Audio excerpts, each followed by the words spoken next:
This is your morning brief for Thursday, February 28th. Michael Cohen's open hearing in Congress provides salacious testimony. I think I watched way too much of this coverage yesterday. I did enjoy it, though. I thought it was fascinating. I thought it could be a bit more damaging, but it was still pretty bad. I learned something that I didn't really quite understand before. I do think the Southern District of New York investigation is more threatening than the Mueller investigation, and I heard a lot of people say that, and I didn't really buy into it. I do get it now, because that doesn't go away, and he's not protected by Congress the same way he is with the Mueller report. So the Mueller report's going to end soon. The Attorney General might not even put out the report. It's just craziness. And all the talking heads in Congress, they all back him. This is not the Southern District of New York.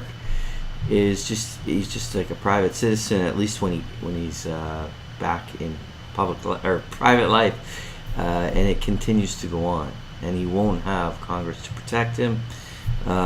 They can look into far more things, actually. So all these business problems that have come to light, tax evasion, all that stuff, they're going to be able to pursue it much more aggressively. So I think he's in much bigger trouble with them. Okay. I also learned, by the way, this is not a political show, but there was so much in that Cohen thing.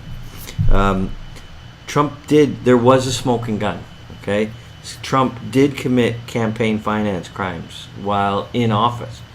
And the smoking gun was the checks that Cohen provided. I mean, you can't deny that he wrote checks for campaign finance. And it's a clear violation. I don't think anything's going to come of it, though. I don't think it's a big enough crime or misdemeanor, high crimes and misdemeanors to impeach him. Watching the Democrats, they just aren't aggressive enough to do it, and there's too many Republicans in the Senate anyways. So I just don't think any articles of impeachment will come forward. Or maybe someone will write them, but they won't be taken seriously. That's my opinion. I don't know. Now, if there is Russian collusion from the Mueller report, then they'll move on that, because that's got more weight. It's crazy, because Clinton was impeached for an affair. Let's just say an affair. I was going to use a little bit dirtier term, but let's just say an affair. And but he was never removed from office. So, what impeachment did that really? What did that really bring? Anyways, let's talk about stocks. Best Buy was up 14.1% after releasing earnings. U.S. same-store sales were up 5.8%. See, now that's a report I can get behind. I don't know if you've been following me or how much you have been, but a lot of these same-store sales from other reports have been, it look pretty good, 1%. 1%. Give me a break. That's not that great. I know, every company has different expectations, but 5.8, I don't even care what the bar was set at. 5.8 is good. Beat earnings per share and revenue estimates. I'm not actually covering this now, but I obviously can run it through all of our software, and it looks good in our work. The return on capital is improving. This release is just going to make it much better when we get the data.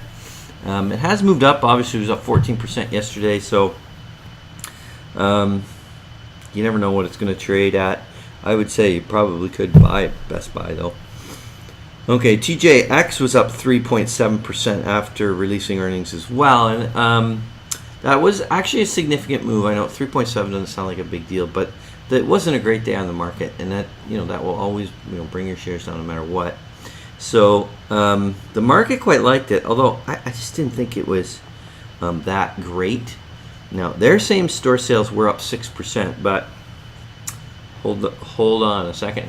Margins were down. Okay, they had good foot traffic, but margins were down. Earnings didn't go up that much altogether. I didn't think they were that aggressive on their forecast. So I don't know. I was actually, to be honest with you, a little bit disappointed. But it's such a good company that I'm not getting out of the stock. This is just such a good company.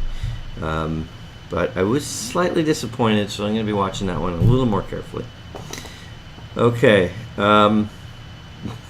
Back to politics. Trump walks out of talks with Kim Jong-un.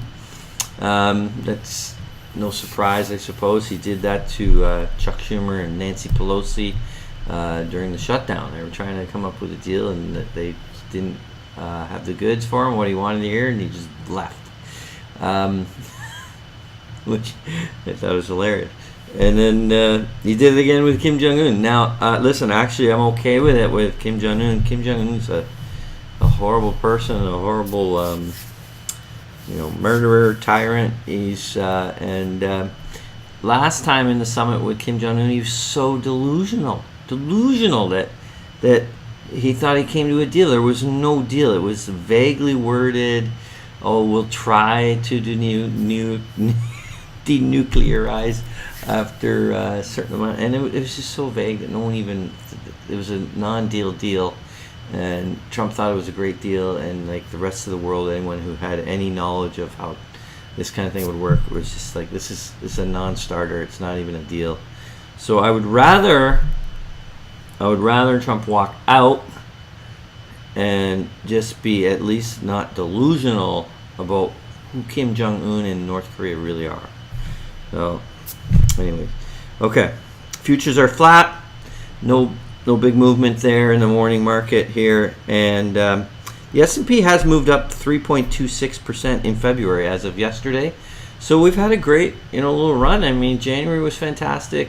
February, I'll take a 3% move any month. Compound that over a full year. That's a huge year. So stocks have definitely come back a lot faster than I thought. I am a little surprised. I did think it was time to get back in January. Our headline in our newsletter was time to get back in. I did not expect it to go this fast, so it was just making my life a little bit more difficult, because I would have preferred a slow move, because then we could keep on the same, just keep it going. But with this kind of move, I'm going to have to really think about what I'm going to put into my headline. It's obviously end of the month, so that'll come out tomorrow. There's your morning brief for February 28th.